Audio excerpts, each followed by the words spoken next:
염증이 진행이 됨에 따라서 우하복부의 통증으로 국한되고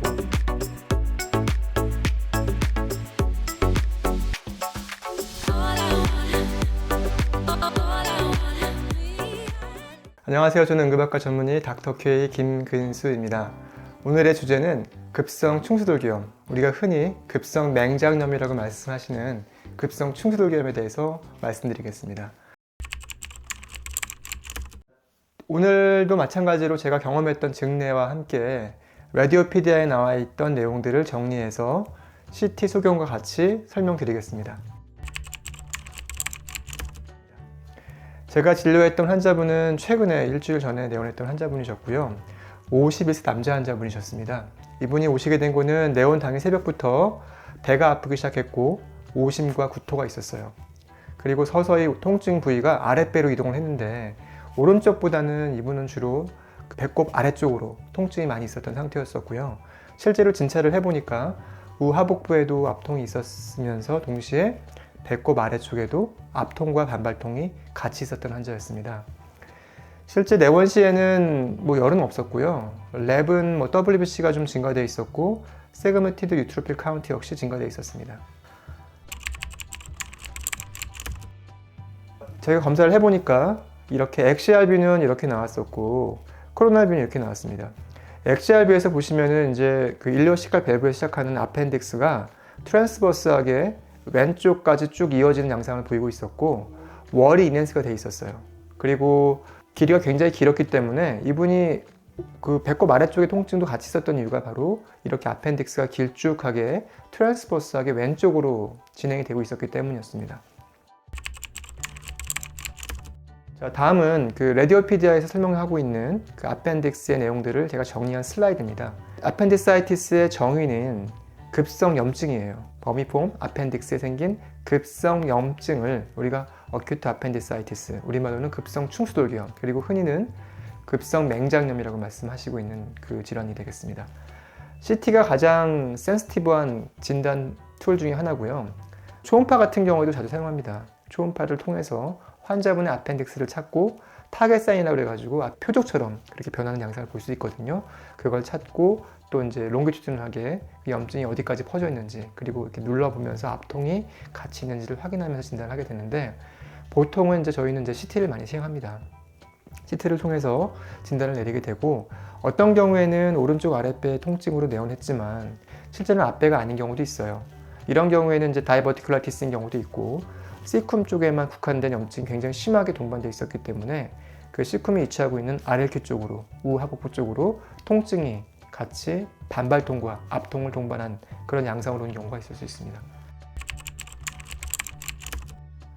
그 에피데미올로지는 보시면 이제 주로 이제 어린이나 아니면 10대 후반, 20대 초반, 20대 중후반 정도 나이에서 호발하는 경향을 보이고 있고요. 대개는 10대하고 20대 정도 연령대가 피크를 이룹니다. 그렇지만 더 어린 나이에서는 유치원 다니는 아이도 걸릴 수도 있고요. 더 나이가 많은 분들 같은 경우에는 고령의 한 70대, 80대 환자분들도 그 급성 충수돌기염으로 진단을 받고 수술을 하기도 합니다. 처음에 시작하는 증상은 굉장히 좀 모호하고 메스꺼우면서 그 특정할 수 없는 부위에 통증이 같이 있다가 염증이 진행이 됨에 따라서 우하복부의 통증으로 국한되고 또한 압통과 더불어서 반발통을 동반하는 게 전형적인 소견인데요.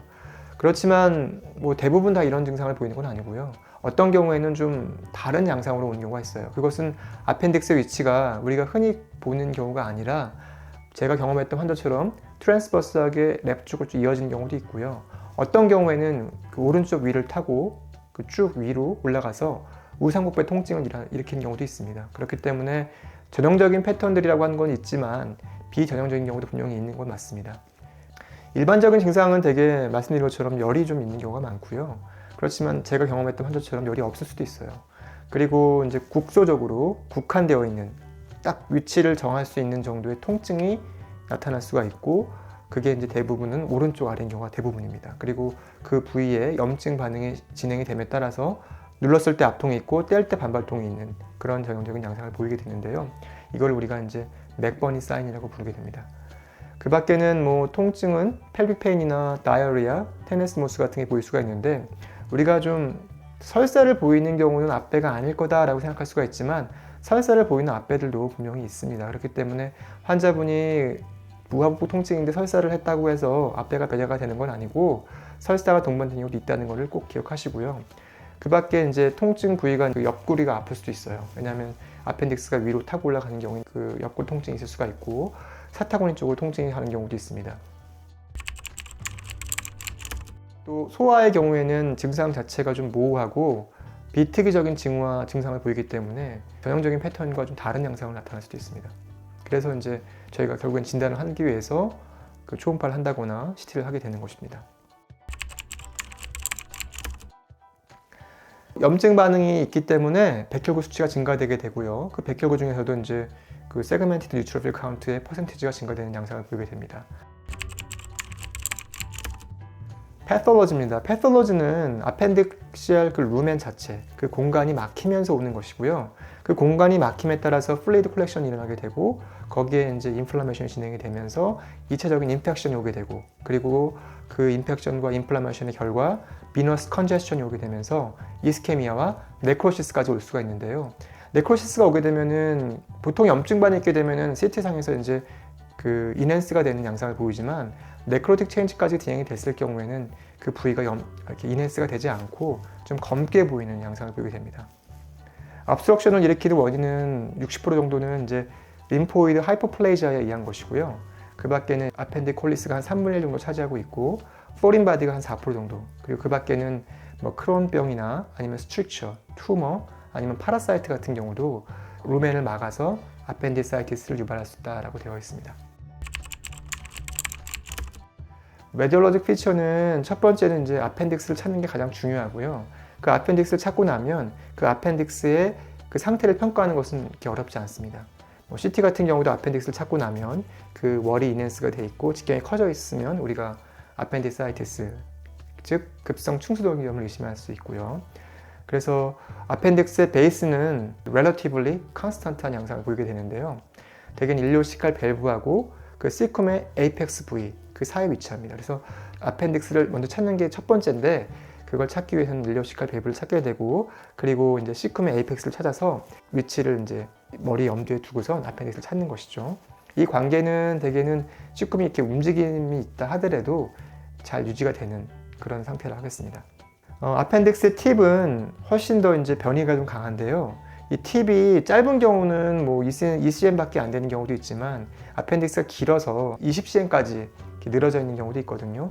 이 위치는 3분의 2 정도는 시쿰의 뒤쪽에 있고 이걸 이제 어센딩 리트로시칼 위치에 있다고 말을 하게 되고 시쿰의 아래쪽 서브시칼로 있는 경우가 한 3분의 1 정도 되고요.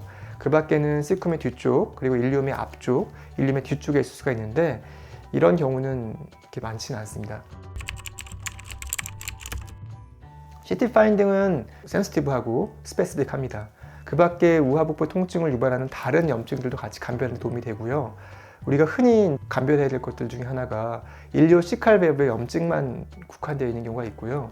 이런 경우는 이제 일리아이티스, 터미널 일리아이티스 같은 경우도 그렇게 올 수가 있고 뭐 시쿰의 염증이 있을 수도 있고 어떤 경우에는 다이버티큘라이가 염증이 되면서 그것이 이제 다이버티큘라티스가 되고 그 부위가 이제 오른쪽 아래쪽이다 보니까 환자분이 그렇게 그 앞배와 같은 유사한 증상을 호소할 수도 있습니다.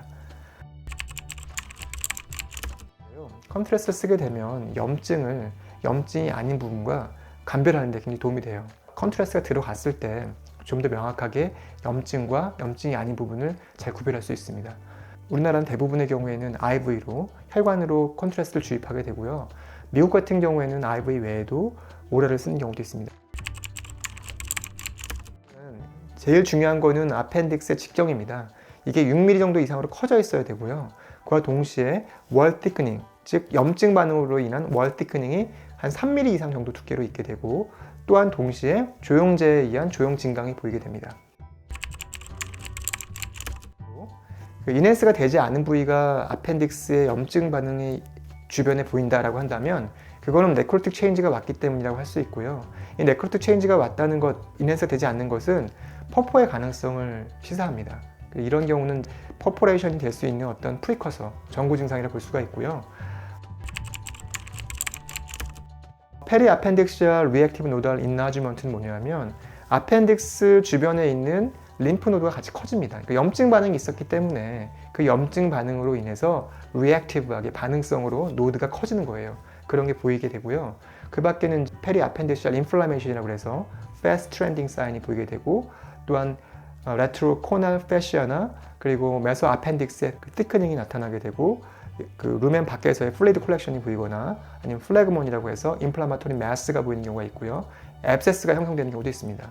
그리고 시칼 바 사인이라고 하는 것과 에로헤드 사인이라고 하는 것은 컨트라스트를 그 오랄로 복용했을 경우에 보이는 현상들인데, 이건 역시 이제 아펜디사이티스가 있기 때문에 그 아펜디사이티스 주변에 그 시쿰들이 염증을 일으키게 되고, 그래서 나타나는 현상들이거든요. 에로헤드 사인도 마찬가지로 이렇게 엔터레이크 컨트라스트를 복용한 경우에 적용이 될 수 있는 사인이고, 아펜딕시알 그 개구부 그쪽에 이제 국한해서 포칼하게 시쿰의 티크닝이기 때문에 보이는 현상이다. 그게 이제 마치 화살표처럼 이렇게 화살의 머리처럼 보이는 그런 모습을 보이기 때문에 에로헤드 사인이라고 부르는 것입니다. 제일 중요한 것은 일려 시칼 배부를 찾는 것입니다. 일정한 자리에 위치하고 있기 때문에 일려 시칼 배부를 찾고 나서 그 주변으로 아펜딕스를 찾는 것이 그 다음이 되겠습니다. 그렇게 아펜딕스를 찾고 나면 거기서 보이는 어떤 병적인 상태들은 저희가 어렵지 않게 감별할 수가 있거든요. 그리고 중요한 거는 아펜딕스 직경이 6mm 정도 이상 커져 있고, 그리고 월이 두꺼워져 있는 것들이 중요한 포인트고요. 초기에는 그 아펜딕스의 말단 끝자락에만 염증이 있을 수가 있어요. 팁 아펜디사이티스라고도 하고 얼리 아페라고 부르기도 하는데, 이제 아펜딕스를 완벽하게 평가하기 위해서는 전반적인 모습을 다 확인을 해봐야 되고 팁도 같이 봐야 되고요. 만약에 부분적으로만 보이고 있고 환자의 상태가 아페가 의심이 되는 경우에는 전체적으로 크로스 섹션 이미징을 같이 추가적으로 평가하는 게 필요하다고 하겠습니다. 과거에 아펜덱토미, 충수돌기 절제술을 했음에도 불구하고 RLQ 페인이 있으면서 아페가 있는 경우도 있을 수 있습니다. 이거는 남아있는 스텀프에서 염증이 생기고 그 염증 때문에 이제 아페가 다시 또 온 건데요. 이런 경우는 꼭 같이 확인을 해야 되고, 아펜딕스에 남아있는 자리가 5mm 이상인 경우에는 이런 부분이 같이 있다는 것을 고려해야 되겠습니다. 4에서 한 22% 정도의 환자분들이 엔도메트리오시스, 자궁 내막증인데요. 아펜딕스 쪽까지 파급이 되어 있는 경우라 한다면 이게 사이클릭하게, 넌스페시픽하게 이제 그 부위에 통증을 유발할 수가 있거든요. 그리고 두꺼워지는 것도 인호모지니아스, 불균일하게 앞에 티크닝이 있다는 거. 그리고 환자분의 그 증상이 주기성을 보이면서 비특이적인 경우에는 그 아펜딕시알 엔도메트리오시스가 아페와 같은 증상을 유발했구나라고 생각할 수 있겠습니다. 자, 이렇게 해서 오늘은 급성 충수돌기염에 대해서 알아봤는데요. 저희가 응급실에서 많이 보는 질환 중에 하나입니다. 아페 특징들을 제대로 정리하고 넘어가는 게 필요하다 생각합니다. 많은 도움이 됐으면 좋겠고요. 오늘 강의 여기서 마무리하겠습니다. 감사합니다.